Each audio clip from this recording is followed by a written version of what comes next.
I'm jumping off the telecon line. This is Joanna. All right, folks, this is Eileen. Thank you for your patience. I am sorry for the delay. We had a wicked echo here a minute ago. Hopefully we have everything ironed out. Let me remind everybody that the meeting is being recorded. So why don't we go ahead and get right into it here. All right, I'm seeing several texts saying audio good, huzzah, yay, great news. Okay, so let's move on to the next slide, please. Our goals for today are pretty straightforward. This is the day where we are focusing on white papers for the Decadal survey. We have a forum starting around 12:30 for white paper topics. Before that, we'd just like to have a talk from Dave Smith about the status of the survey, and then an update from Don about the goals document as promised from yesterday. Tomorrow we'll be focusing on findings, but today we'll have a brief overview of the ones that were presented last face-to-face meeting.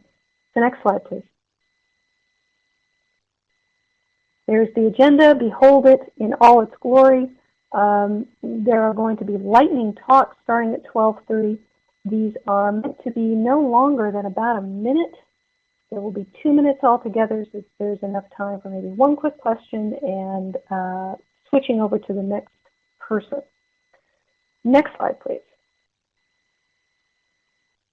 A reminder of the ground rules for those of you who were unable to call in yesterday. You will be kept on time if you are a speaker according to the agenda. And that is especially because we are in this virtual face-to-face format, and we understand that folks may have to drop off for various reasons, whether professional or not, and we want those that come back in to know that they're not going to be missing things that are crucial for them. If you have a question or a comment, please use the chat box on Adobe Connect, either during the talk or after the talks. We do have moderators that are keeping an eye on things. I see that everybody is using the chat window quite proficiently, so I think we're good there.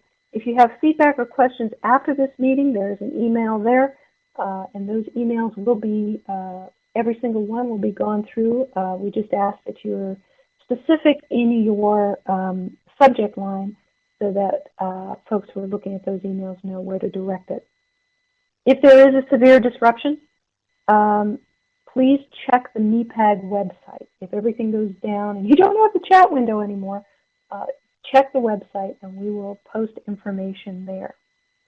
Once every presentation is cleared and wavered, they will be made available on the MEPAG website.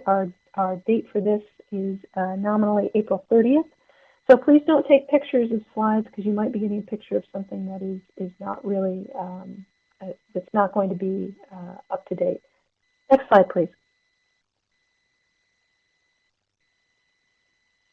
Basic meeting etiquette. Please adhere to the profession's code of conduct.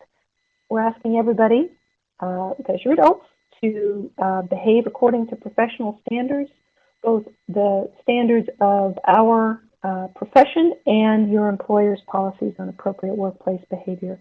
Please avoid using flashing gifs if you're a speaker. Mute your microphone when you're not speaking, especially today as we seem to be having a little bit of trouble with the audio.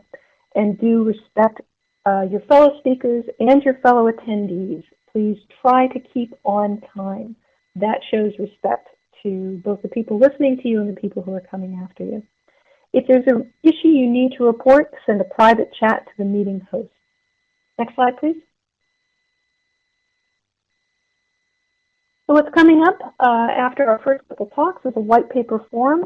Again, each talk is 2 minutes, including transition. We do ask you to be prompt, but not all white papers have a 2-minute talk. So if you have a white paper that you're working on that you would like the community to know about, there's an email there that you can send a quick bit of information to.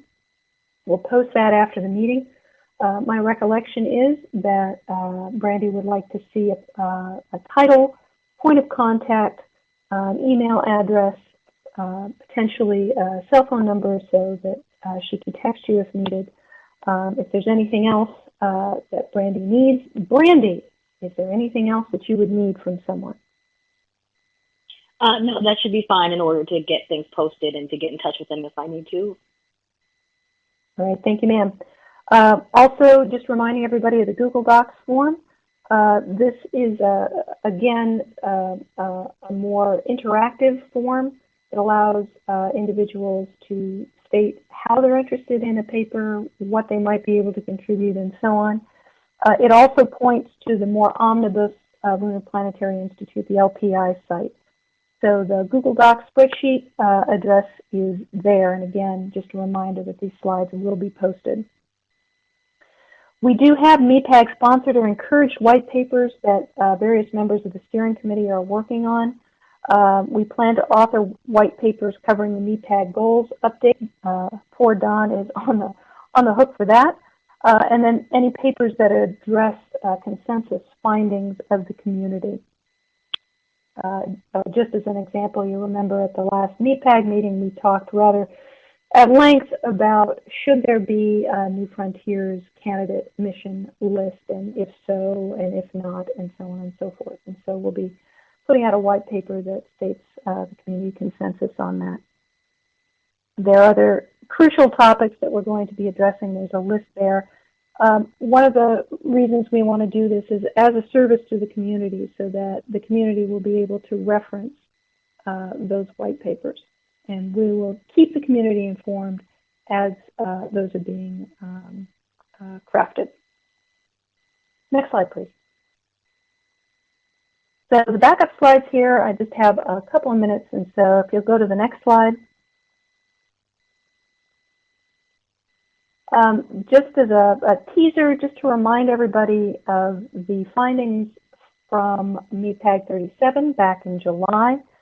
These are the 5 findings that came out of that meeting and were forwarded in a letter to the chair of the PAC. So this gives you a little bit of an idea of what those findings, what kind of form those findings would take. So let's go to the next slide so you can see what they look like kind of in an expanded form. This is the first finding on Mars sample return, stating that it remains the highest priority science goal for the Mars exploration program. Just wanted to give everybody an update here. As you heard yesterday, there has been progress on MSR with the approaching launch of the Mars 2020 rover and the inclusion in the administration budget of the next flight elements that are needed to retrieve and return those samples. Next slide, please. Oops. Next one. And next one. Great. Oops. Back one.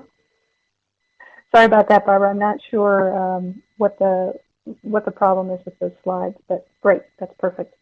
The second finding involves high science priorities outside of Mars sample return. And I'll let you read through that if you like, but the update here is that we have a Mars Architecture Strategy Working Group. I think I got that acronym correct. And they have been meeting virtually. They'll provide an update at this meeting tomorrow. Obviously, progress on that has been slowed because in-person meetings are ideal for that kind of working group, and obviously those haven't occurred. Next slide, please.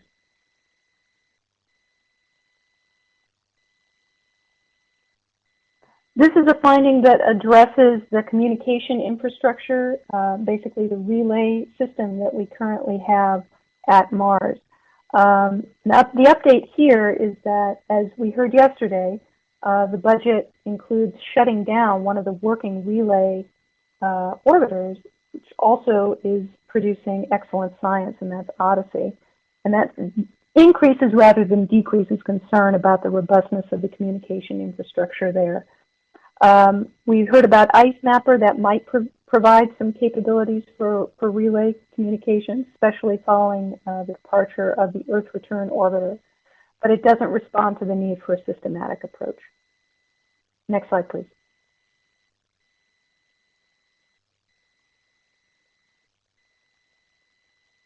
Finding 4 was regarding the many international missions and partners that are going to Mars. The update here, and this slide needed to be updated just a little bit. We will hear from several of those missions tomorrow, so I apologize for that, but I'm very much looking forward to those talks tomorrow. Next slide, please.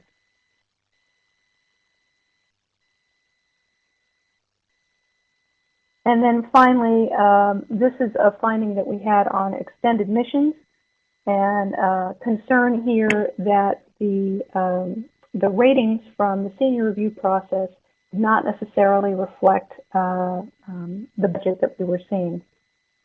And we all heard the update on this, that we have missions that are getting excellent or excellent, very good ratings. Those missions are getting budget cuts rather than getting continued funding. All right, thank you very much for going through that update. Hopefully that will get your brain working for the draft findings that we'll be talking about tomorrow. But right now I would like to turn over the microphone to Dr. Smith so we can hear about the Decadal survey status.